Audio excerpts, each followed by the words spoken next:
Folktard, our friends. Hey everybody, it's Jason Blaha here, and it's time for another Orc Mode workout. And today was max effort lower day, but a quick reminder, for those of you who watch these videos every day, please click like down below. It'd be greatly appreciated. As you can see, I have power back. I do not have heat. I do not have hot water. In fact, I have a half trickle of ice cold water. So until that changes, there may not be a shower for me today, which kind of sucks because I need to shave my head again. I'm going to just make the best of it, though. I'm having to train in sweats. And that's kind of the funny thing. People said, oh, you should do this all the time, Jason. I can't. I literally triple my laundry amount I have to do, and my condo fills up with stinking shirts if I try to train in a shirt. It is that hot, and I have ultra high body heat. I'm basically a walking space heater. So normally when I train, even sometimes in the fall, sometimes in the winter, I have the AC blasting. I have the air conditioner blasting and box fans on while in those shorts. Okay, and that way I'm not sweating all over the place. But it's like my clothes get just drenched if I wear a shirt. Literally drenched where it's dripping all over the floor when I actually try to train. And it's not worth it. I used to do that, but I was doing laundry all the time, trying to keep up. But let's get over to the training. Got a PR, 5-pound PR. But they all add up with lifts like this. 411. It's my weakest bar by far on the good morning, and it should be the weakest bar.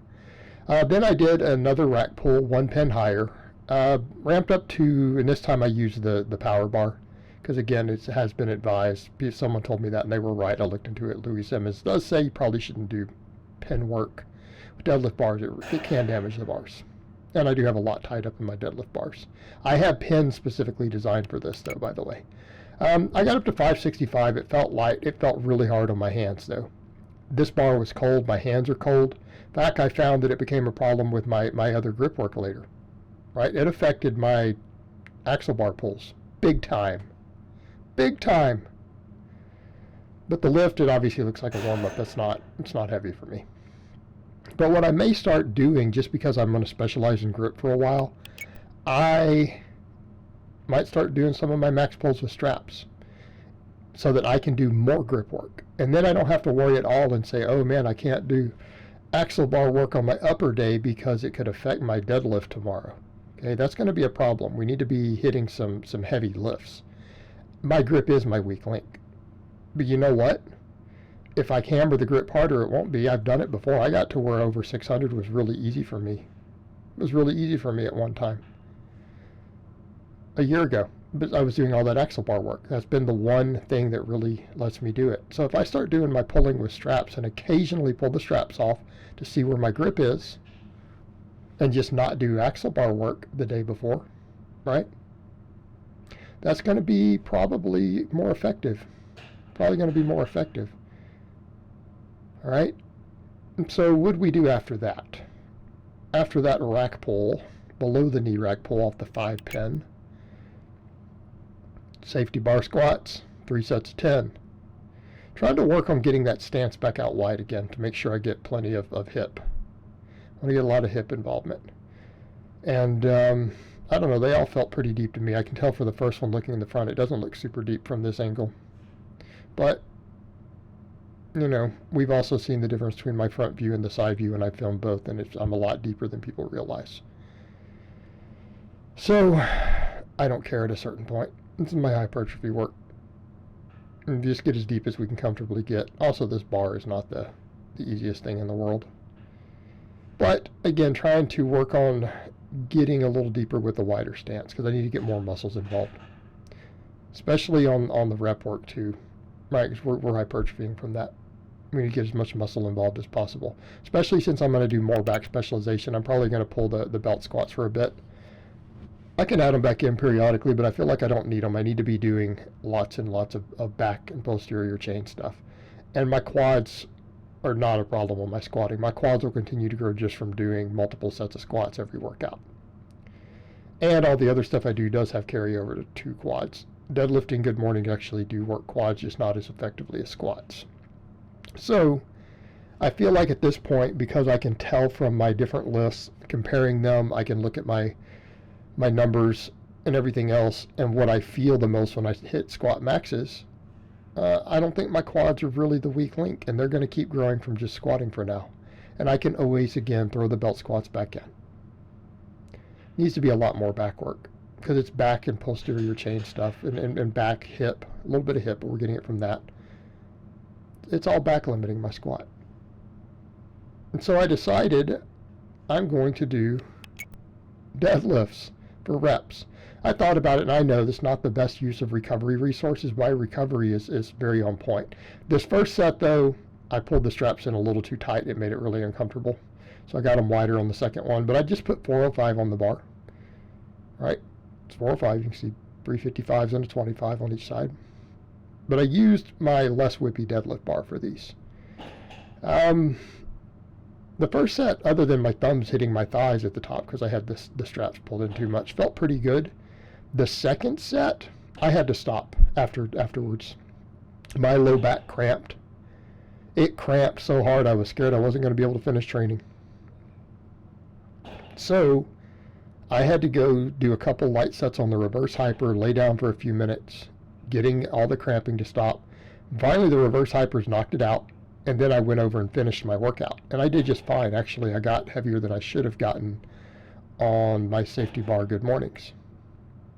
But I'm going to have to build up to 3 sets. And that will handle a lot of the extra back. That way, if I'm doing some of my rowing with axle bars and stuff, I'm not afraid of losing lat stimulus.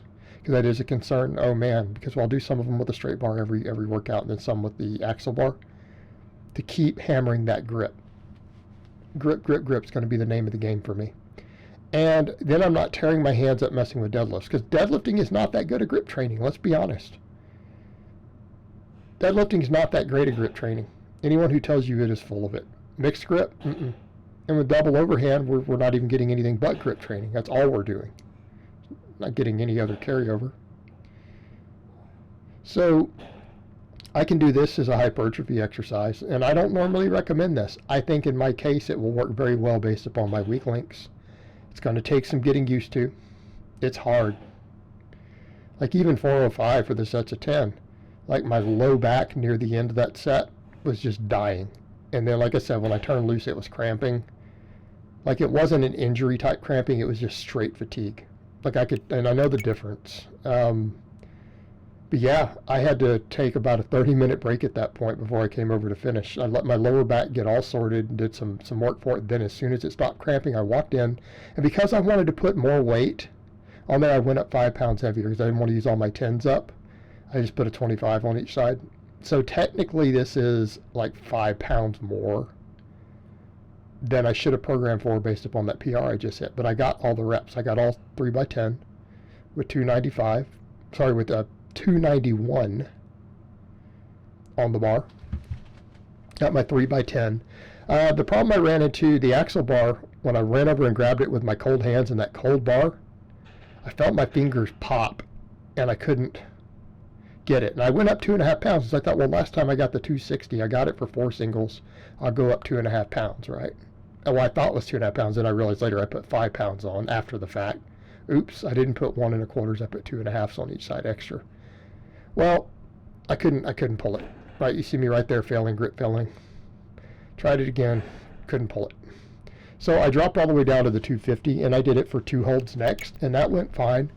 But we're going to have to keep doing this. Obviously, I think it's going to be better when the weather's there. And some people will say, why don't you chalk for this? I normally don't. I still left the deadlift chalk on my hands. I never washed it off because I used liquid grip for that rack pull. So I still had that on my hands. It didn't help me at all today. But again, my hands were so cold, the bar was so cold, my grip was just not happening. Like my hands didn't even like that rack pull. Because I'm not used to training in the cold anymore. And I laugh, I had someone say, well, you acclimate. Well, yeah, I used to pull in the cold. I used to deadlift in the cold. I used to deadlift out in sweats, remember, in the UK, in that garage, in the United Kingdom. It was just as cold when I trained as it is right now, if not colder. But I was used to it. I'm used to insane heat. I'm used to heat that probably 90% of my followers, 80 to 90%, have never experienced. Is my normal here. So getting used to it, it's not going to happen because it won't get this cold again. Today and yesterday were the two coldest days that we have had in 32 years in the city I live in 32 years. That's how long it's been since it hit these temperatures before. So, but a week from now, again, this being Houston, a week from now, it could be hotter than a lot of you guys get in the summer, depending on where you live. I'll be right back to shorts and the fans blowing. So there is no way to get used to it again. You know, it's a couple days and then it'll be hot. And I'll just have to get used to the heat again. But I think what we need to do, definitely moving forward, grip, grip, grip, grip, grip. And especially if I can walk in and hit some real heavy pulls with straps. You know, that's going to be like, okay. But we know the grip needs to be a high priority. But that's the beauty of it. If I do my deadlifting, most of it, not all of it. Let's come back over to that. Most of it with straps. I don't have to worry about my grip being fatigued on deadlift days. I can walk in with fatigued grip. That means I can specialize in my grip a hell of a lot more. And I need to. Right? I need to. And I really need it to be on my main training days. I don't need to be doing grip work on my rest days. That's when I actually need to be recovering. So again, I can incorporate it into my rowing. That's when I had the best, when I pulled the 615 conventional over a year ago, that's all I had been doing was tons and tons and tons of axle bar rowing. So I need to be adding it back in along with these axle bar holds, double overhand holds. Okay, so I need to be doing these for basically 1 rep max holds. And I need to be getting the rep work with the rowing. But I can't let my lats regress by only doing the axle bar. So I've got to balance it all. And I feel like the best solution is going to be to just strap up for most of the pulling. And then when I have days where I want to truly test the grip, because I'll need to have those, we'll drop the straps and pull. But I'll skip axle bar work the day before. Right? And usually maybe do it early in the week after I've had the weekend off to recover. And I think that's going to be the way to go about it. But those other 2 holds went well. I was able to hold those for the time required just fine. But I had to reduce the weight down to 10 pounds less than I used last time.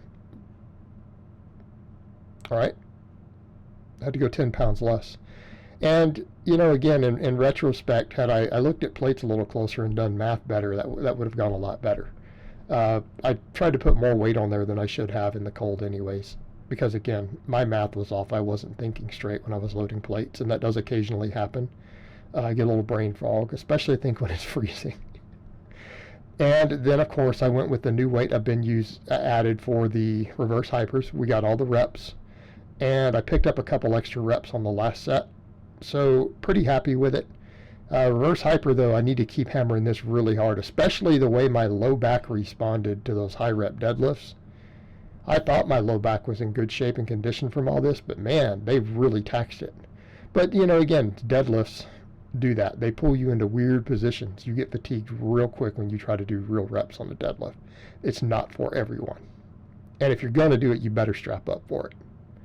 And again, for a whole host of reasons. It's just, it chews your hands up with no benefit. And it's not even that good of grip training. It's a test of your grip. It's not good for building your grip. So I need to focus on building the grip as an ultra high priority, continue to develop on my back, all of it top to bottom. It's going to be a big priority for my lower days. All right, guys, but that's really all I have to say on that today. I hope it's been informative, and I will talk to you guys next time.